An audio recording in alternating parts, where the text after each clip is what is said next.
تخيل كده انك تلاقي بوابة اول ما تفتحها تنقلك لعالم تاني.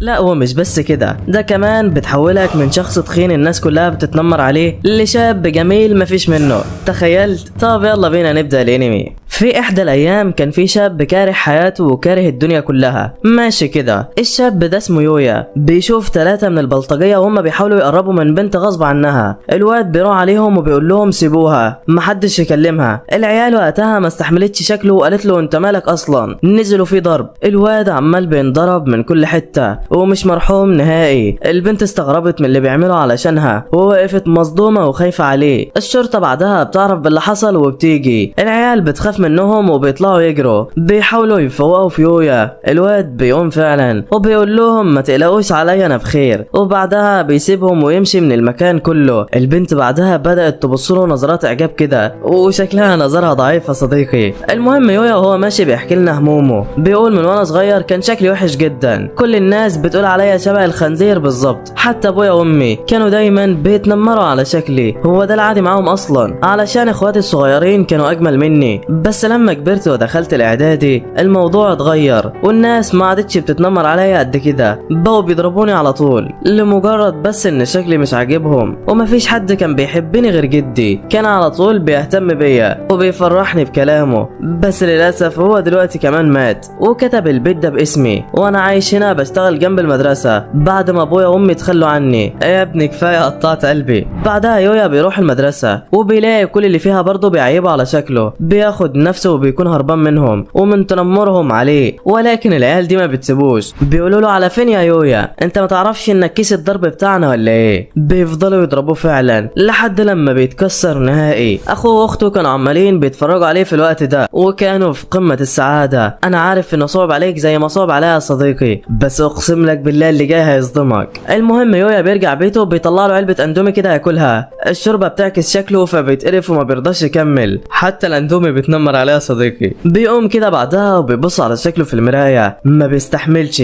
بيفضل يضرب فيها لحد لما بيكسرها. بوكس بيروح منه بالغلط كده جنبها وهوبا باب بيتفتح جنبه. الواد بيتصدم، دي غرفة جده السرية، شكلها هتقلب من هنا ولا ايه؟ يويا بيدخل جوه بيتصدم من كل اللي فيها، بيلاقي فيها حاجات غريبة جدا، ولكن بيشد انتباهه باب غريب كده. بيروح عليه وبيفتحه وهوبا اول لما بيفتحه بيطلع منه رسالة غريبة كده. الواد اترعب، بيقرأ اللي فيها، مكتوب فيها مبروك انت اتنقلت لعالم تاني. الواد بيتصدم مش قادر يفهم حاجة. بتظهر له شوية رسائل تانية كده بتشرح له قدراته وكل حاجة هو يقدر يعملها. هنا الواد ما بيكونش مصدق نفسه، بيقول اكيد انا بحلم. بيبص كده جنبه بعدها وبيلاقي ورقة مكتوب فيها رسالة، بيروح علشان يقرأها ولكن اللغة غريبة وما بيفهمهاش، فبتطلع له مهارة اللغة وبيقدر يقرأها بكل سهولة. بيلاقي الرسالة ديت مكتوب فيها انا صاحب البيت والحديقة هنا، لو اي حد لقى الرسالة ديت فملكية البيت وكل اللي فيها تروح له ومحدش هيعرف يدخل او يخرج للمنطقة ديت من غير اذنه. يويا بعدها بيقول يعني البيت ده بقى بتاعي دلوقتي؟ ده ايه الحلاوة ديت؟ بيلاقي مجموعة كده من الاسلحة جنبه وبياخد السيف اللي فيهم، بيطلع على بره بيحاول يتشقلب بيه كده ولكن بيقع زي خيبتها، مش هتعرف تستخدمه من اول مرة برضه.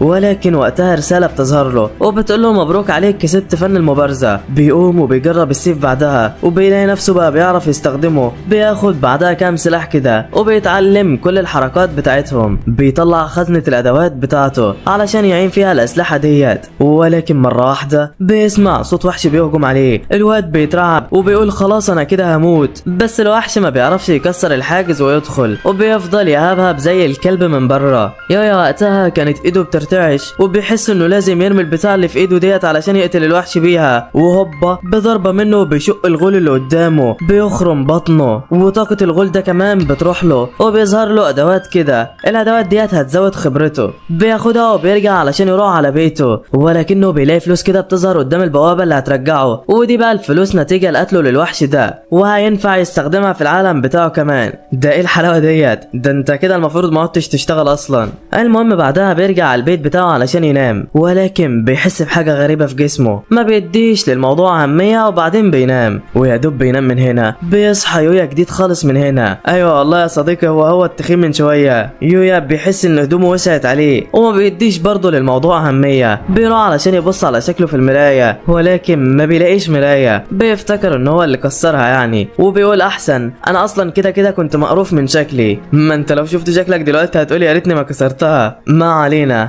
المهم بعدين بياخد هدوم من العالم الجديد وبيبدا يزرع في حديقته. بيقابله وحش القهوه وبيخلص عليه برضه. والله هو اسمه وحش القهوه يا صديقي، انا ما بكذبش عليك. المهم يويا بيفضل يكمل على الحاله ديت طول الاجازه، ولسه لحد دلوقتي ما يعرفش انه بقى في الجسم ده. بياخد فلوس من العالم الجديد يعمل بيها بدله، وبيستعد لبدايه السنه الجديده. وفي اخر يوم في الاجازه كان يويا اتشجع جدا وبقى متقن لاستخدام كل الاسلحه. بيهجم عليه وحش تاني من الغيلان كده، وده كان متطور وجامد جدا. بس انت متخيل ان يويا هيخسر قدامه يا صديقي؟ لا والله، بيكسره وبيطير دماغه. ومن هنا تبدا متعه الانمي. بيجي بعدها وقت بدايه المدرسه، ويويا بيتشيك وبيروح على فصله. كل اللي بيشوفه بينبهر من جماله. هو ده جماله طبيعي ولا قيصري؟ ما علينا. اخواته بيشوفوه ما بيتعرفوش عليه، حتى العيال اللي بيتنمروا عليهم ما كمان بيقربوا منه كده وبيقولوا له انت مين يالا؟ احنا اول مره نشوفك هنا، انت منقول جديد ولا ايه؟ يويا بيتصدم وبيقول لهم منقول مين؟ انا يويا اللي كل يوم بتضربوني. الكل بيتصدم، محدش كان مصدق. بيقولوا له مستحيل، انت اكيد بتهزر. يويا مش فاهم حاجه وبيجري على الحمام علشان يشوف ايه اللي بيحصل. بيلاقي نفسه بقى القمر ده، والواد بيتصدم وما عادش مصدق. اخواته بعدها بياخدوه بره وبيقولوا له انت لازم تفسر لنا كل حاجه. ازاي واحد اجرب زيك بيتحول لكده في غضون كام يوم؟ انجز وانطق بسرعه. الواد بيستنتج ان التغييرات ديت بسبب انتقاله للعالم التاني، ولكن ما بيقول لهمش حاجه. بيدخل عليهم بعدها كده سياره فاخره بتنزل منها بنت زي القمر، بتنده على يويا وبتقول له بعد اذنك كلمه. الواد اتصدم، معلش بس هو انت عارفاني؟ البنت بتقول له ايوه، انا البنت اللي لحقتها عند السوبر ماركت من كام يوم. يويا مش مصدق انها اتعرفت عليه بشكله الجديد. بيقول لها ممكن اعرف انت عاوزه مني ايه؟ البنت قالت له بص يا عم، اولا كده انا اسمي كوري وانا جايه هنا اعرض عليك تنضم لمدرسه اوسي، ودي بقى افخم وارقى مدرسه في المنطقه هنا. يويا مش مصدق اللي سمعه. بيقول لها ما اعتقدش انهم هيقبلوا بواحد زيي. البنت بتقول له لا، الاشخاص الشجعان اللي زيك هم بالظبط اللي المدرسه عايزاهم. اخواته الاتنين بعدها بيقولوا لها قبلينا،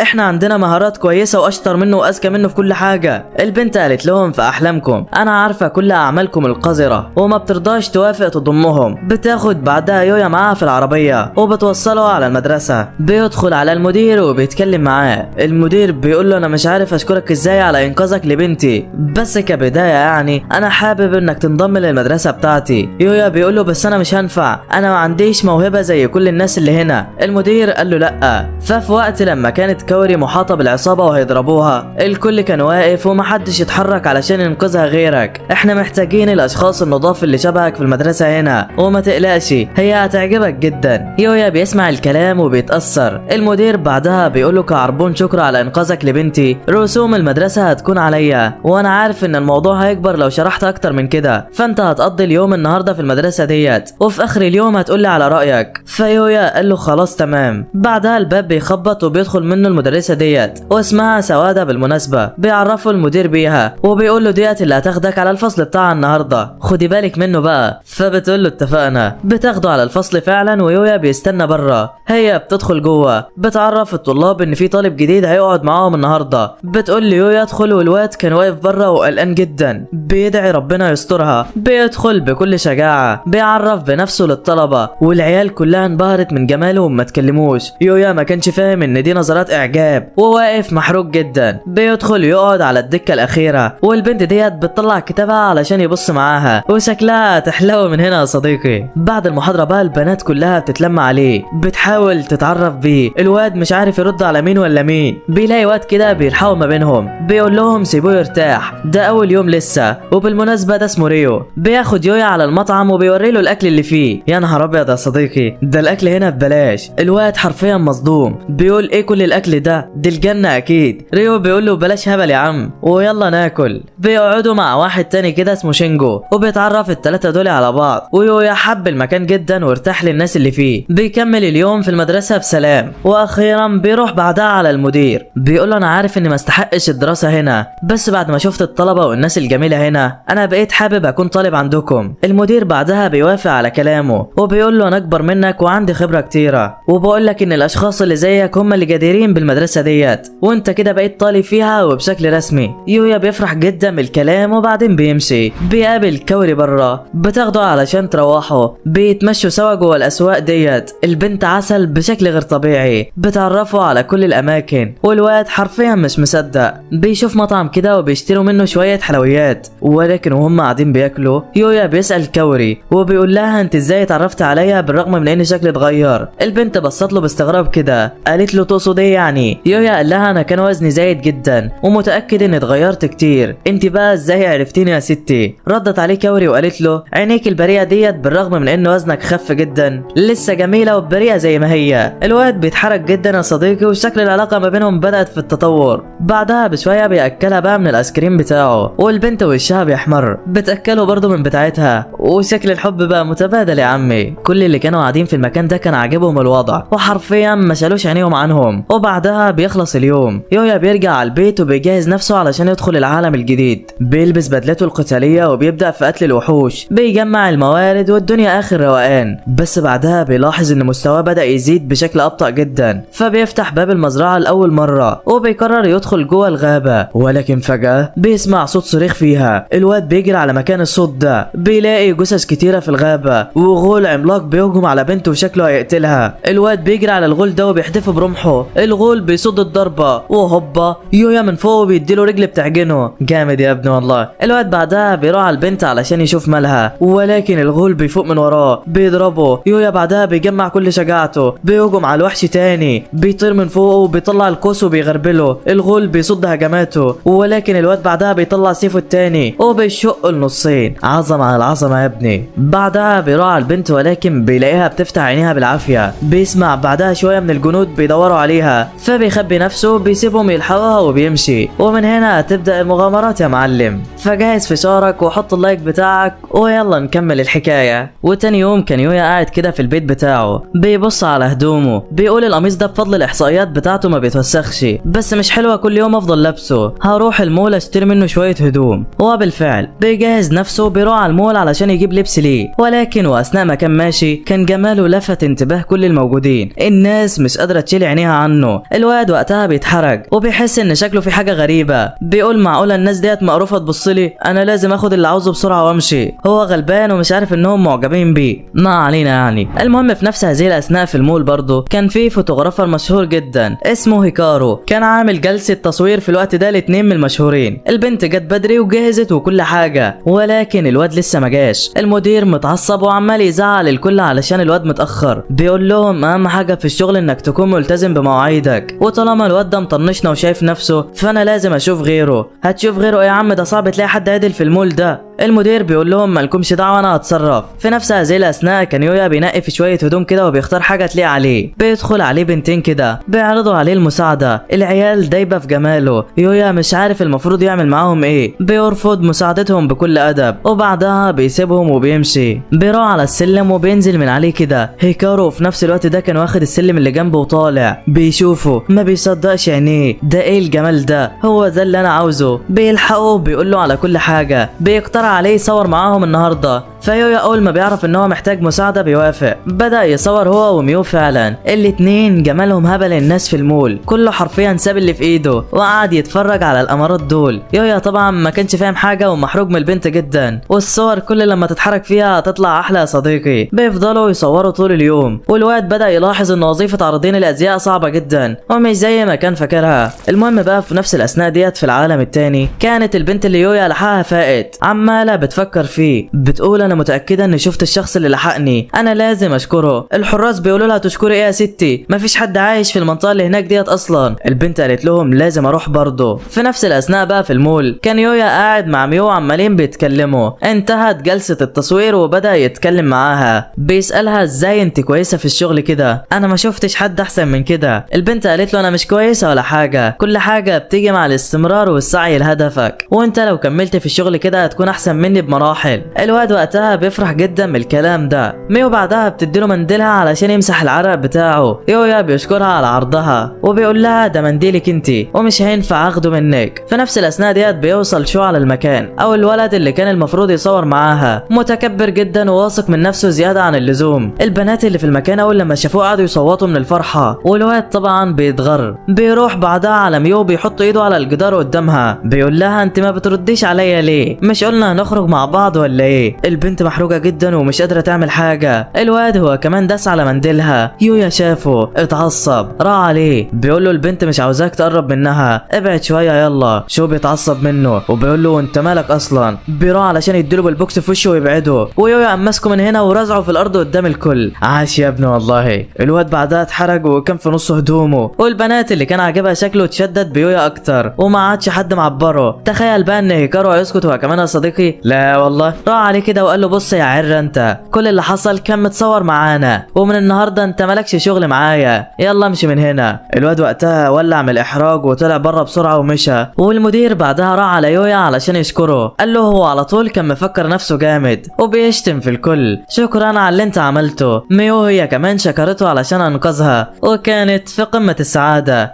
شكل الكل كان مخنوق منه يا صديقي. المهم بعدها بيعرض على يويا ينضم ليه ويكون عرض ازياء معاهم، وما تقلقش يا عم هنغرقك فلوس. الواد بيشكرهم على العرض ده، قال لهم الشغل مع ناس جميله زيكم بتحب الشغل وبتقدره ده حلم بالنسبه لي، بس للاسف انا لسه ما عنديش الامكانيات اني اواكب او انتظم في شغل زي ده. المدير قال له خلاص هحترم قرارك يا عم، ولكن هتاخد كل الهدوم ديت هديه علشان مساعدتك لينا. فيويا بيوافق على عرضه وكان في قمه السعاده. بعدها بيسلم عليهم وبيروح على بيته مروح. ميو المدير هما كمان بيركبوا عربيتهم وبيمشوا على مكان تاني، بس كان واضح ان البنت وقعت في حب يويا جدا وفرحت بالتصوير معاه. عبخته والله. المهم بقى في الوقت ده كان يويا روح على بيته، علق الهدوم بتاعته، جهز نفسه وطلع علشان يقتل في شويه وحوش في الغابه. وفي الاثناء ديت كانت الوحوش حصرت البنت ديت والجنود مره تانية. الجنود عاوزه تنسحب ولكن مش هتقدر تعمل اي حاجه قدام الاعداد ديت. البنت هي كمان وحش حاصرها، كانت خلاص هتموت. بس انت متخيل انها هتموت يا صديقي؟ قولها معايا. لا والله. يويا بيظهر من ورا الوحش وبيشقه، اي حد بيقف قدامه بيكسر عظمه، بينقذ كمان المصابين من الجنود دول، والكل كان مذهول منه. بس فجاه البنت اتقدمت على يويا، راحت له قالت له اولا شكرا علشان انقذت حياتي، ثانيا ممكن تتجوزني؟ يا حلاوه، ده شكلها هتلعب يا صديقي. الواد بيتصدم وكل الجنود بتوعها بيتصدموا برضه، وانا وانت اتصدمنا يا صديقي. رئيس الحراس بيقول لها تتجوزي ايه؟ هو انت اتهبلتي؟ وبعدين في بنت تروح تتقدم لواحد؟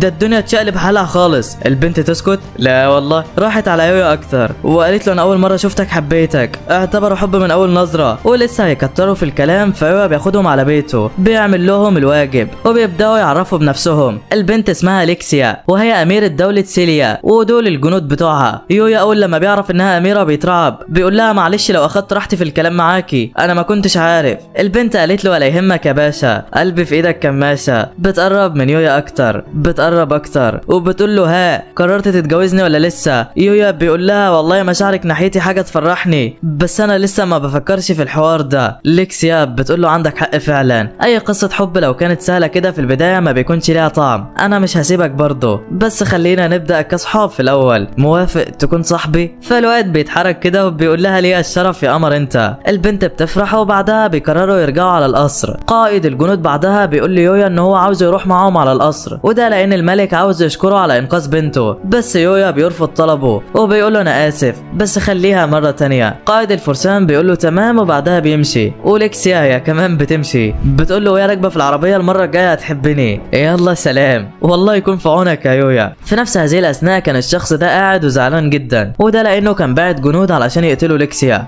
بس الوحوش قابلت الجنود ديت وقتلتها. وهو دلوقتي مستغرب ازاي الوحوش ما قتلتهاش وقتلت الجنود بس، ولسه ما يعرفش ان يويا في الموضوع يعني. في الوقت ده بقى بيكون الواد رجع على العالم بتاعه ولبس هدومه، رايح على المدرسه بتاعته. كل اللي بيشوفه في الشارع وهو ماشي بيعجب بيه، والشارع بقى كله معجبات يا صديقي. الله يرحم ايام ما كان عامل شبه صبحي. هتقولي مين صبحي ده يا صديقي؟ صدقني لو اعرف اقول لك. المهم بعدها يويا بيوصل على المدرسه والمدرسه بتعرفه بزمايله، بيدخل على مكانه والكل بيرحب بيه. بعدها حصه الالعاب بتبدا، ويويا كان قاعد على السلم بيتفرج كده، بتجيله بنت جميله بتتكلم معاه وبالمناسبه اسمها كايدي. يويا هو كمان اتكلم معاها وشكله مش سايب حاجه لحد يا صديقي. بس في الوقت ده الكرة بتتشاط غلط ناحية كايدي، والبنت بتصوت وخلاص الكرة شكلها تخبطها، بس يويا بيلف جسمه بسرعة وبيبعد الكرة عنها وبتدخل جون كمان. الكل وقتها اتصدم وعرف ان هو فخر العرب مش يويا عادي. بعدها يويا بقى بيطلع على الفصل تاني، والمدرس كان عمال بيشرح في حصة النحو. الواد قاعد مش فاهم حاجة، بيبص على العيال وهم بيلعبوا تحت. كاوري بتشاور له، الواد بيشاور لها، ولكن فجأة عصابة الغيلان الحمر بتقتحم المدرسة، بيلفوا فيها بموتوسيكلاتهم. المدرس اللي بيشرح بيترعب وبيقول لهم بدأت فقرة التعليم الذاتي، وبيسيبهم وبيخلع.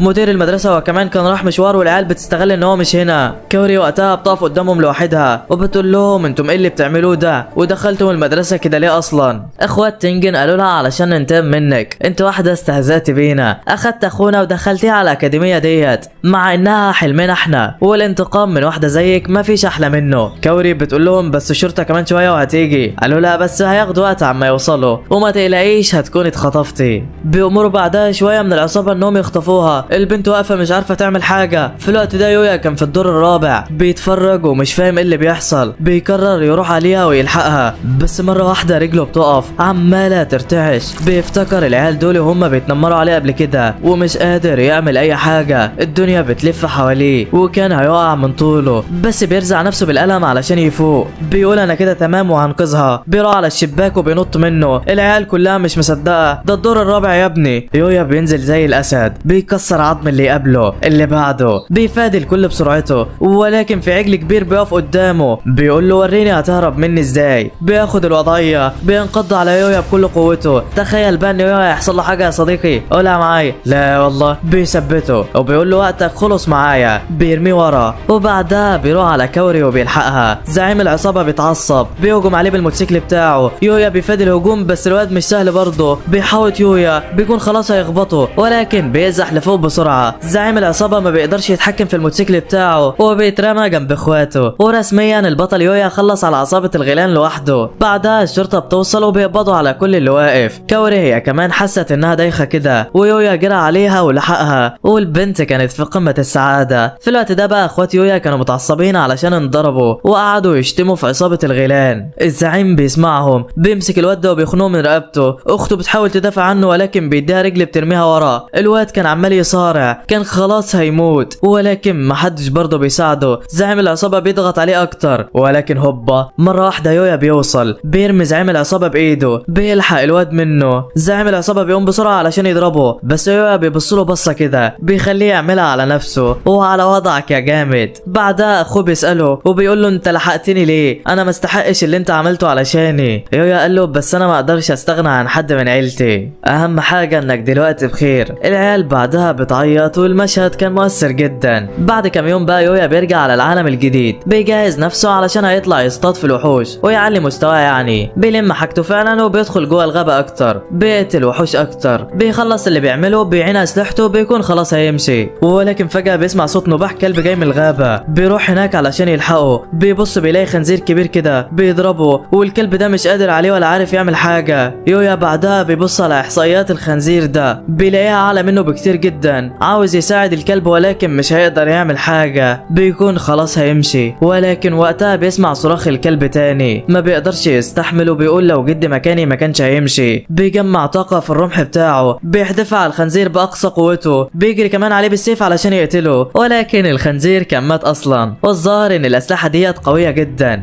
بعدها يويا بقى بيلحق الكلب ده وبيديله جرعة دواء، الجروح اللي عليه بتخف، وبيصحى وبيفوق تاني. يويا بيسأله بيقوله انت كنت بتعمل ايه هنا يا عم، وبعدين سايب الوحوش كلها وبتتعارك مع خنزير، انت اتهبلت يعني؟ الكلب صعبان عليه نفسه ومش عارف يقول له ايه. يويا بعدها بيقول له انت عندك عيلة اب او ام؟ الكلب بيقول له لا. وقتها يويا بيقرر يربيه وبياخده عنده في البيت. والكلب بعد ما عرف كان في قمة السعادة، بيسميه بعدها نايتو. واحلى نايتو ده ولا ايه؟ بيرجعوا بعدين على البيت ويويا بيقرر يروح على المدرسة. بيسيب الكلب في البيت يحرسه، وبعدها بيروح على الفصل بيقابل صحابه هناك وبيعرفهم ان هو جاب كلب جديد. بيسألهم على مكان يشتري له اكل منه ومقتنيات وكده. كايدي بتعرض عليه انها تساعده، والواد طبعا بيفرح جدا. بيخلص كل حاجة بيعملها وبعدها بيرجع على بيته. بيلبس نايتو قلادة وبيطلع علشان يتمشوا بره. واثناء ما كانوا بيتمشوا كان الكل عمال يبص لهم نظرات اعجاب. ايه الكلب القمر ده؟ ده ايه الواد الحلو ده؟ ما ترحمونا يونا بقى. بس واثناء ما كانوا ماشيين بيقابلوا كاوري بالصدفه بتسلم عليهم، فرحانه جدا علشان قابلتهم صدفه. يويا هو كمان بيعرفها على نايتو والبنت حبته جدا وكانوا في قمه السعاده. بنت جميله انضمت للواد القمر ده، انا كده مش هعرف ابعد عين عنهم، الناس ناقصه الصراحه. تخيل ان الموضوع هيقف عند كده يا صديقي؟ لا والله. ميو هي كمان كانت بتتمشى في الوقت ده وبتشوف يويا وهو واقف، بتدخل علشان تسلم عليه. كاوري بتشوفها وبيتعرف الكل ببعضه، بس بسبب وجود ميو المشهوره الكل بقى بيتكلم عليهم، فبتستأذن منهم وبتقول له يويا نتقابل في وقت تاني، وبعدها بتسيبهم وبتمشي. في الوقت ده بقى كاوري كانت زعلانه جدا علشان مفكره ان يويا بيحبها ولا حاجه. سألته اذا كانوا بيتواعدوا، بس الواد قال لها لا، ده احنا مجرد صحاب. البنت وقتها اطمنت وتحس ان قلبها رجع لها تاني. بس فجأة وهم واقفين بيسمعوا صوت واحدة عجوز بتصرخ حرامي سرق شنطتها وطلع يجري منها. يويا بعد ما بياخد باله من الحرامي بيأمر نايتو يروح وراه ويجيبه هو والشنطة، وبعدها الواد وكاوري بيروحوا على العجوز علشان يشوفوا مالها. الست كانت تمام ولكن كانت زعلانة جدا على شنطتها. ما تقلقيش يا حاجة انا هرجعها لك، دي فيها فلوس يا ابني. ما قلتلك ما تقلقيش يا حاجة هرجعها لك، ده قبض الشهر يا ابني. ما خلاص يا حاجة هو في ايه؟ وبعدها نايتو بيجيب الحرامي من قفاه وبيجره قدام الكل. كاوري كمان بتطلع تليفونها وبتتصل على الشرطة. الحرامي اول لما سمع الشرطة طلع سكينته قطع هدومه وطار على البنت علشان يقتلها. متخيل انه يقدر يلمسها قدام يويا يا صديقي؟ لا والله. يويا بيمسك دراعه وبيكسره بيثبته بيقول له اثبت لفلاك، والكل كان بيتفرج واتصدم من الواد وحلاوته. بعدها الشرطة بتيجي والحرامي بيتمسك والدنيا تمام. كاوري بتشكر يويا علشان لحقها وبعدين بيروحوا. تاني يوم بقى كان بدأ كل من يويا ونايتو في التعاون وقتل الوحوش اللي قابلوها. التعاون ما بينهم عالي العال، ونايتو مساعدة كبيرة فعلا، صغير بس يحير. الاتنين طاقتهم عمالة بتزيد وبيقتلوا في وحوش اكتر. ومش بس كده لا، ده نايتو شاف خنزير كده قدامه ما سماش عليه، فضل يضرب فيه لحد لما هزمه لوحده. ورسميا البطل نايتو اخد حقه من الخنزير البري. بيفضلوا على الحال ده لفترة، ويويا بيقرر يدخل جوه الغابة اكتر ويشوف وحوش تانية. ولكن وفجأة بيلمح وحش سحري قوي جدا شكله مرعب. الوحش هو كمان اخد باله من يويا. وشكلك وقعت يا معلم، الواد بيفكر يهرب ولا ايه؟ بس مفيش حل قدامك، لازم تحاربه. وبالفعل يويا بدأ يقاتل في الوحش ده. نايتو كان مديله فرصة حلوة بس الوحش مش سهل برضه، بيستخدم عنصري النار والماء ومش مخلي حد يقرب له. يويا بعدها بيفكر في طريقة علشان يقتله بيها، بيقول لنايتو اخلق لي فرصة وانا هستغلها.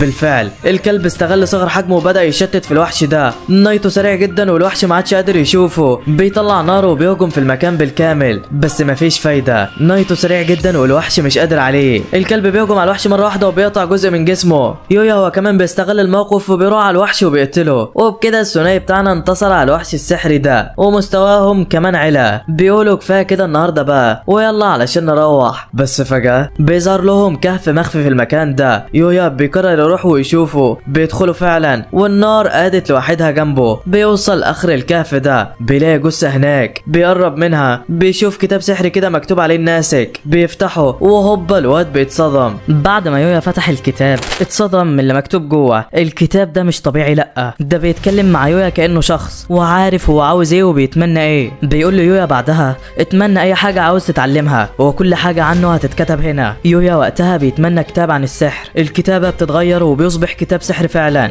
بس الكتاب وقتها بيقول له انت مش هينفع تستخدم السحر ده ابدا، وده لانك من عالم تاني وجسمك ما فيهوش مسارات سحريه، وعلشان كده انا هديلك هديه اضافيه. هتاخد مسارات الناسك السحريه واللي تعتبر كنز قومي ومن اقوى المسارات في العالم ده. يويا مش مصدق نفسه ولا فاهم ايه اللي بيحصل له. بيرجع بعدها على بيته وبيجرب يستخدم طاقته السحريه. الواد بيحس بالمسارات بتاعته فعلا وبتظهر له مهاره جديده، مهاره السحر. بيدرس في الكتاب ده عنها وبعدين بياخد الكلب بتاعه وبيطلع يجربها. يويا بدأ يتخيل السحر زي ما موجود في الكتاب وفعلا قدر يطلعه. نايتو كمان اتأثر بيويا وكون سحر زيه. بيضربوا بالسحر بتاعهم في الشجره وهوبا كسروا كل اللي قدامهم. ده ايه العظمه ديت؟ شكل سحرهم ما بيهزرش فعلا. بعدها بقى ومن جانب تاني كان قائد الحراس راح على الملك وعرفه بكل حاجه. قال له بنتك عرضت على يويا الجواز، والكل كان مصدوم منها. الملك اول لما بيسمع سيره الجواز ده بيتعصب جدا، بيقعد يزعق ويكسر في القصر ومتعصب على الاخر. ده علشان مفكر يويا هو اللي اغواها يعني. ما علينا. المهم بعدها يويا بيرجع على المدرسه وبيفضل يفكر في السحر وازاي يستخدمه كويس. بتقاطع تفكيره المدرسه اللي عليهم وبتقول لهم احنا هنروح للتخييم في زياره لمده 4 ايام في الغابه. بتقسم بعدها الطلاب لفرق، كل فريق من 4، والعيال بتفرح جدا. فريق يويا في الواد الاصفر ده وكايدي والبنت اللي اسمها كنزاكي، وشكلها هتحلو معاهم يا صديقي. بس فجأة يويا بيقول لهم انه محتاج يشتري حقيبة سفر يحط فيها اغراضه. كايدي بعد ما عرفت قالت له خلاص هاجي معاك. الكل كمان قال له احنا مش هنسيبكم لوحدكم، واتجمع الستة دول علشان يروحوا مع بعض، واللي كان من ضمنهم كوري. ده شكلها هتلعب ولا ايه؟ بيوصلوا بعدها بشوية على المول وبيلاقوا الشنطة اللي عاوزينها، وكوري طبعا هي اللي كانت مختاراها. يويا بعدها بيشكرها على اختيارها، والبنت طبعا بتفرح. بيكملوا طريقهم وبيروحوا بعدها على مركز الالعاب او الدور بتاعه يعني. الواد بقى ابو نضاره ده بيشوف لعبه كده بيحبها، بيتمنى يجيبها، بس هو زي خيبتها ومش هيقدر يكسبها. فيويا بيقول له ما تسيبنا جرب كده. بيسيبه فعلا. الواد بيستخدم قوته وبيلاحظ النقطه اللي هتساعده يجيب اللعبه بسرعه، وهوبا جابها. ده ايه العظمه ديت؟ انت مش سايب حاجه لحد ولا ايه؟ كايدي هي كمان خلته يجيب لها لعبه، وكوري طبعا ما سابتوش، والكل خلاه يجيب لهم العاب برضه، وكانوا في قمه السعاده. بعدها بيتفرق العيال لفرقتين، البنات هتطلع تشوف هدوم ليهم فوق، والولاد هيقعدوا على القهوه كالعاده يعني. الدنيا اخر روقان معاهم. بس الحلو مش هيفضل حلو على طول يا صديقي. مره واحده العيال بتسمع جرس الانذار بيقول في حريق في الدور اللي فوق. ايوه ده الدور اللي كوري والبنات فيه. العيال بيجروا على اخر سرعتهم وبيروحوا على السلم علشان يسالوا الضابط اللي بيخلي عليهم. الضابط مش عارف ولا فاكر انه شافهم. الواد ده بعدها بيرن على كايدي. البنت بترد عليه بتقول له احنا اتاخرنا فوق، النار حوطتنا من كل مكان، مش هنعرف نخرج. لسه ما كملتش الكلام الخط قطع. الواد اترعب وقال لي يويا على اللي سمعه. يويا بعدها بيجري على اخر سرعته وبيطلع السلم في ثانيه. بيوصل على دور الملابس بيلاقي النار حواليه من كل حته.